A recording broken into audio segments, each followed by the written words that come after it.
with their wife. You learn so much more. I really love You remember that guy that I identified as all this female self-defense? I can fight. I've got a series of Would You Rathers. No, I don't. R. Kelly shouldn't be in jail alone. Now back to your regularly scheduled program.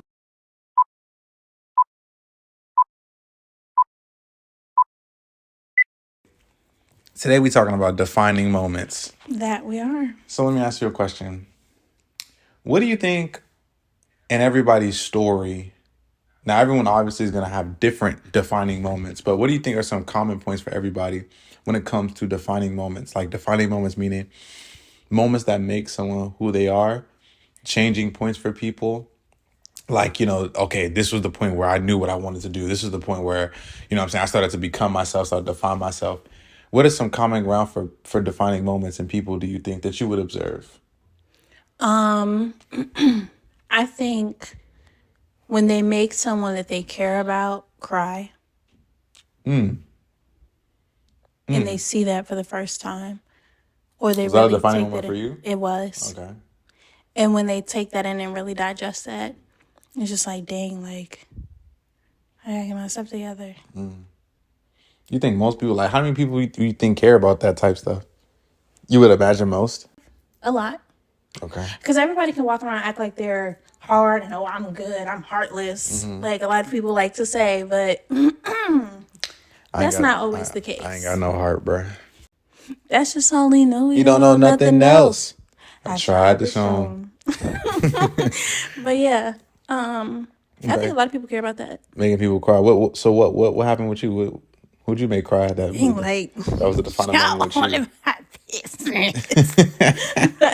No, I think Who you make that cry? my mom. You made your mom cry? I made my mother cry. You a demon. How you gonna do that? But you don't even know the context behind it. You stepped on her toe, didn't you? No. On her fat toe. Yeah. What happened? Are you saying my mom has fat toes? No, I'm saying her fat toe. Everyone has a fat toe. I have skinny toes. No, you got toes. They ain't skinny. I was in 8th grade, I think. No, that's a lie. I was in 7th grade. And this was a completely, I think we're always evolving as people. So you'll see different versions of yourself over time. So that version of me in particular, I was off the chain at the time. Like you say, like you was off the chain. I ain't say that. guarantee. Off the chain is not the word I would Okay, use. maybe you weren't off the chain, but whatever I was was crazy. You was. I was crazy, You're bro. still crazy. Nah, I was terrible, horrible kid. See, whatever you was, I wasn't as bad. I was about to say I thought you were about to say you was worse. I was about to guarantee. No, you that I you wasn't. doubt that. But like judging based on how you are now, I doubt that. Not to say you're bad now, but But if this is the better version of, I don't know how to see what. I hear you. My fault. Go ahead. But yeah. So I wasn't as bad as what you were, how you've described to me before. But at the time, because I was a mess, I disappointed my mom. Like I remember my grades were so bad. The principal, the vice principal, the guidance counselor, and all my teachers had a meeting with my parents one day. And we were like in the office. It was like this long table and they were all there. And I was at the head and, everybody else was sitting around. And I remember they were talking and just talking about how I was a poor student, in terms of not so much behavior, a little bit of behavior, but it wasn't really, somewhat behavior, but also like my grades. Like I had like a 1 point something GPA at the time. And I remember after the meeting, my mom, we left the office. Both of them were there. 0.5. A gram. Yes.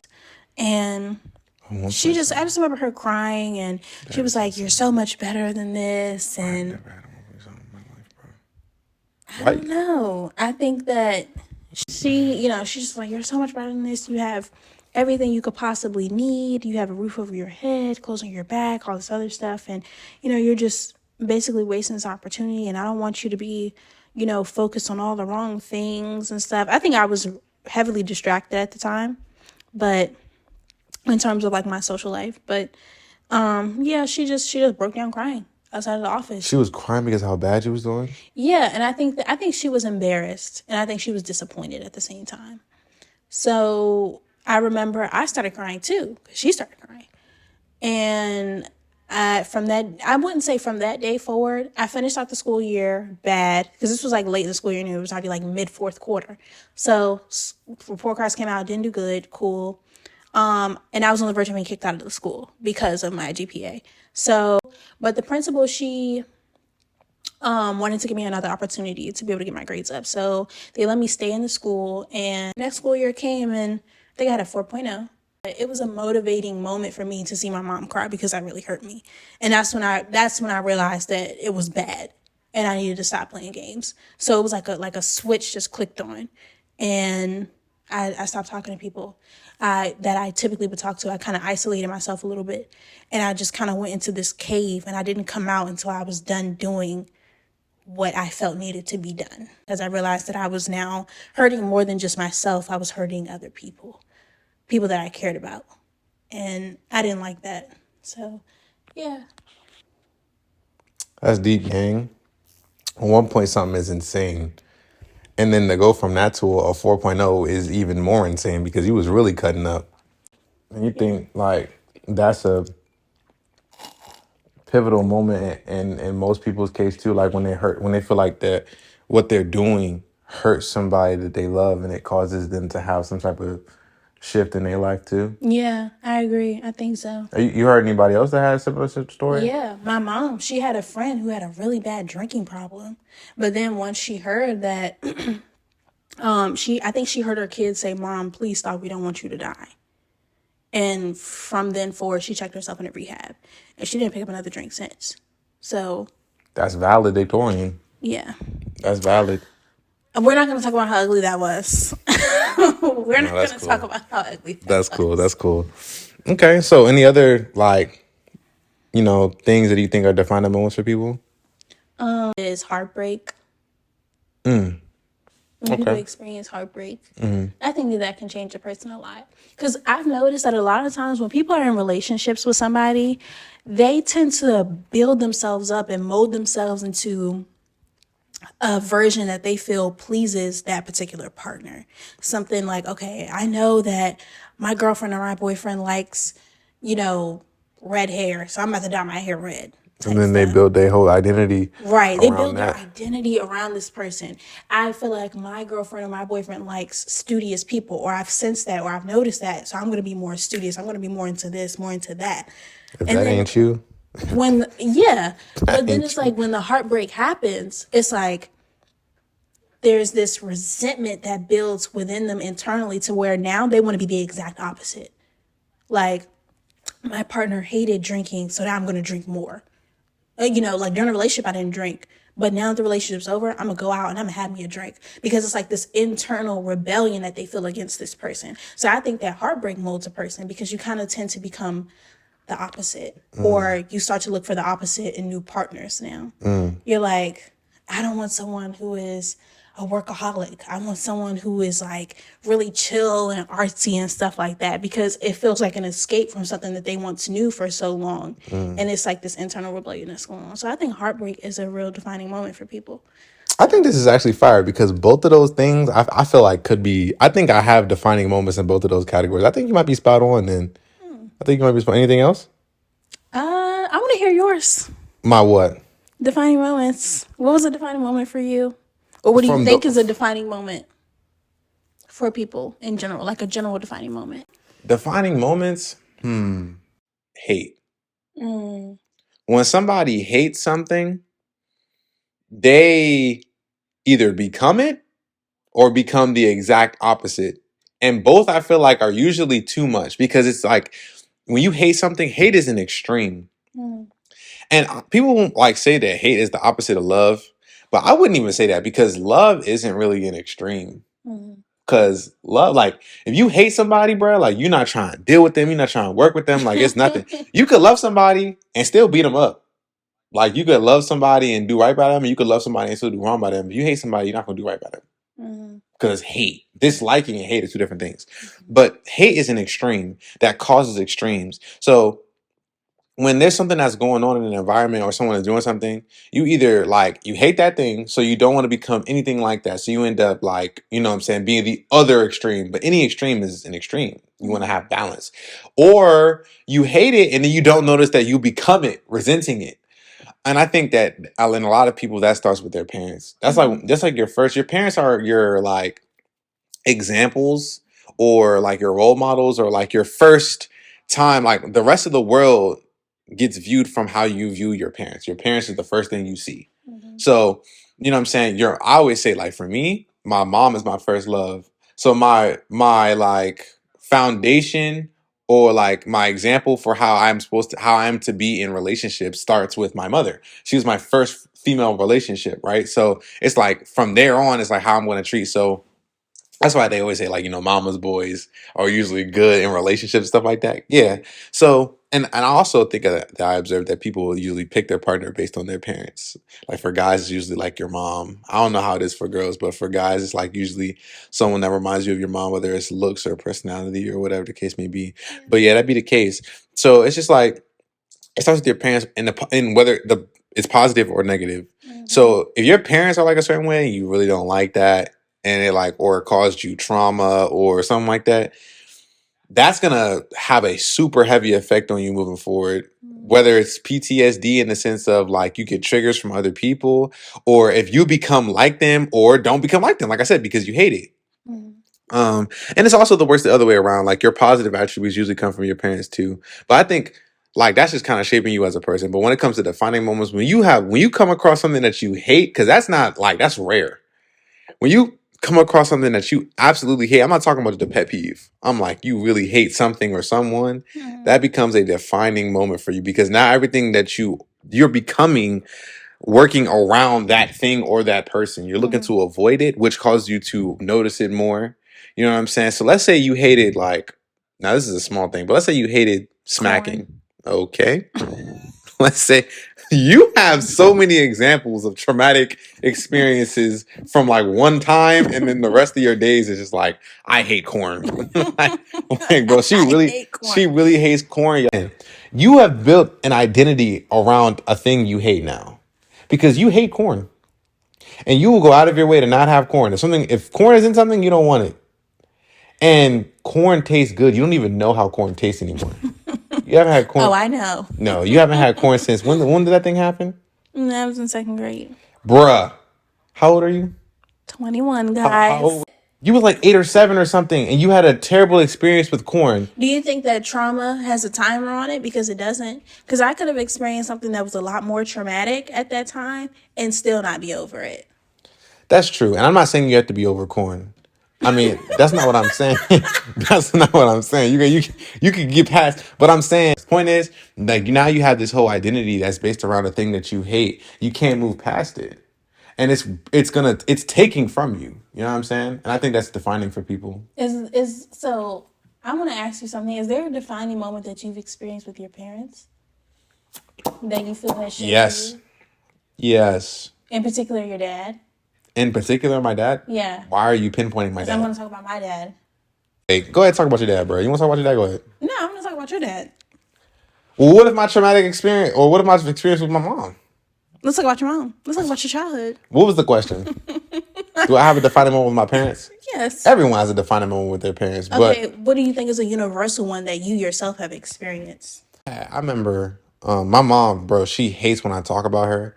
So I really hope she don't see this episode because I'm talking about family now. But anyway, I've had both defining moments with both parents, I would say. I would think that in the experience of my mom, and this is universal, like I said earlier, in the sense of how you move in relationships. My mom was my challenging relationship. I think everybody in let me say not everybody, but I find that most people have at least one relationship in their family that is their challenging relationship that causes them to grow. So that was the relationship that caused me to grow because me and her were the most opposite out of everybody in the family.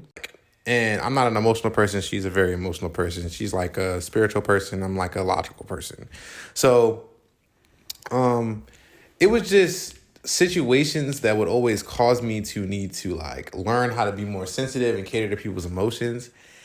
And that is something that I literally needed. Like, she was what, if I didn't have my mom, I would probably suck as a person and not know how to interact with people I wouldn't have as much social intelligence, I would say. I wouldn't have emotional intelligence, I would say. Of course I would have some, just it wouldn't be as good.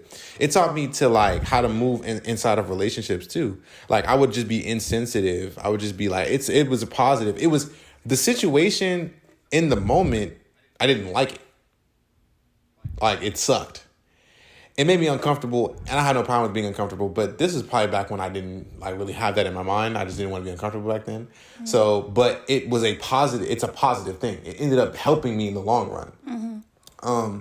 Yeah, so it definitely has helped shape how I am in relationships now in terms of being in a relationship with like a woman, but it also helps in my everyday relationships with people. Just like learning how to talk to people. I'm a brutally honest person. I'm broad, I'm aggressive. Brutal. I'm like, you know what I'm saying, bold and, you know, an aggressive person, just like an alpha male type. So that, like, learning how to control that, how to talk to people, how to get through to people, how to say a message that in a way that a person can understand. I had another defining moment with my father where, Father. I had a defining moment with my pops, and he was like, he was like this detective or something. Like, back in the day, he used to be like, you know, sniffing out that you did something wrong. And he's a really smart guy like me. So one thing about him that I didn't know back then was that he just didn't know how to be wrong when it came to stuff. Like, once he thinks he knows, like, you cannot convince him because he's smart and he's usually right. So when he's finally wrong, it's hard for him to see. So one time he thought I did something, you know what I'm saying? I told him, like, bro, I didn't do that. I don't even remember what it was. I think it was something to do with like eating somebody's food or something. I don't know.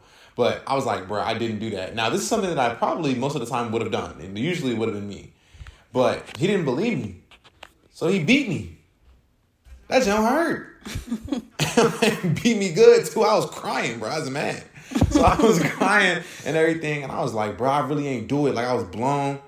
And he came back later and found out that it wasn't me. And he came and he was like, son, I'm sorry. I was wrong. And you know what I'm saying? I'm not too much of a man to come to you and not drop my pride and let you know that, you know what I'm saying, I was wrong. And then, you know, and you deserve, you know what I'm saying, I it was not malicious or nothing like that. Like, you already got the beating. Nothing I'm going to do is going to take the beating out, but just know that I love you. And I apologize, I was wrong. That was a super huge moment for me. Me and my dad's personalities are very similar. So that taught me to be the same way. To be like, it taught me like, bro, I could be wrong. Like, bro, I ain't never thought I was wrong. Like, I thought I just always knew everything. But it taught me, like, it set me on this path that in order to, like, try to gain as much knowledge as possible, you have to understand that you don't know anything. Mm-hmm. So that you can be receptive to information and learning things. And just being able to drop my pride. I'm naturally a very prideful person. So it just taught me to be humble. And just, like, that's like a man lesson. You know what I'm saying? Like, as a man, you should be able to drop your pride and apologize. I know a lot of men that can't do that. I know a lot of women that can't do that. But I just know a lot of people that can't do that. Like, if they're wrong, they're gonna keep going. You could say something that makes perfect sense. They're just gonna keep fighting their wrong thing, even when they know that they're wrong, because they're just being too prideful. And that he taught me how to drop that. So that was a big defining moment with my mom. I wouldn't say that any one thing was a defining moment. It was just like the experiences that I had with my mom, but that experience with my father, and then this other thing that I experienced with my mom, like, me and my mom, we was like going back and forth, and my parents had just like split at the time, kind of recently, so they wasn't living together no more. My mom, and I was just getting in trouble or something. I was going back and forth with my mom. My mom always like, I just be getting into it. I was a bad kid, bro. So just being disrespectful, even though in this time I wasn't trying to be disrespectful or nothing, but talking back, because if it didn't make sense, I was not going for it. So, you know, just, you know what I'm saying? Anyway, point is, we're arguing and stuff, and she was just like, bro, I can't do it. You're going to have to go live with your dad. Like, you know what I'm saying? You just too much. And I was like, that joint hit me hard, bro. When she said that. Like, it made me feel like she gave up on me. Kind of similar to what you said. When you said your mom cried, I was like, dang, like, she don't want me. Like, she think I'm just too difficult for her to handle. Like, I'm putting too much stress on her. And all I want to ever do is, like, you know, help my family, because I love my family. I'm a big family guy. So it was just like, it was hard, bro. So I went in the house and I cried. I ain't show her that, but I went in the basement and I bawled my eyes out, bro. That just hurt my feelings really bad. I was like, in the car, I wasn't crying. In the car, I was like, why would you say that? Like, I was like, kind of like showing my emotion through anger. I was just like, bro, why would you say that? Like, how would you think that made me feel? Like, why would you never give up on family? That's what I'm saying to her, like, in the moment. She's just like, bro, I just can't. Like, bro, you just too much. You gonna have to go live with your father. Go let your father deal with that. And that day, I learned with my mom, and then the other thing with my father, put those together, and I learned a lesson that, like, my parents are human. That's something I don't really think people really think about when they're young. And then I put that on everybody. I'm like, oh, my teacher's human. Like, oh, my friends are human. Like, people are human. Like, people make mistakes, and people aren't perfect. And when my dad did that, he made a mistake that taught me he's human. My mom said that she was fed up. And it also taught me that the things that she's going through is beyond me. She sees my father when she sees me. So back then when she was mad at my dad and going through things with my dad, she was just like, now seeing it in me and seeing a repeat of the things she doesn't like in my dad. So she's not really mad at me. I'm just the medium. So she's saying what she's saying, partly because of me and partly because of things that she got going on. And it just taught me, like, this isn't even really fully about me. But the parts that are about me is like, I need to do better. But yeah, it taught me that, like, they're just human.